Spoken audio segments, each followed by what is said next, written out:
Ay, masipag, magandang araw po sa ating lahat. So, meron pong nagtanong sa atin na masipag, ito si Palos Sports TV. So, siya to, Sir Palos, ang tanong niya makasipag, Kuya Chris, bakit nababawasan ang kita natin sa stars kada araw po? Sana masagot niyo po. So, maganda itong tanong sa atin ni Sir Palos po, masipag, para maintindihan at malaman po ng bawat isa, lalo na po yung mga kapwa nating content creator, hindi pa po alam po, masipag. So, dito, masasagutin ko po yan, masipag, papaliwanag ko po sa inyo ng gusto po, masipag. So, nababawasan ba talaga yung stars natin dito sa Facebook po, masipag? So, maliban na lang po doon sa sinabi ni Facebook na Google Pay and Apple Pay, meron siyang porsyento na bawas. Pero dito sa araw-araw na nagbabawas po, masipag, papaintindi ko po sa inyo dito yung date range dyan sa ating insights. Meron po kasi dyan 28 days po, masipag.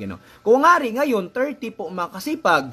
And then, ang 28 days niyan, September 3 hanggang September 30. So, ibig sabihin, yung 1 and 2, makasipag, hindi na po masasama o mabibview dyan sa insights yung kinita dyan. Pero, lang nyo po tatandaan, ang sasahurin natin dito, makasipag, yung magigain po natin na kinita, 1 to 30, ha? Yan po, makasipag, sa loob po na isang buwan. At sasahurin po natin iyan hanggang doon sa every 22 o 21 doon sa ibang bansa, 22 dito sa atin darating. Pero meron po diyang 5 days na palugit para sa bangko. Yan, makasipag, sana po naintindihan nyo po, makasipag, 28 days po, range po kasi dyan.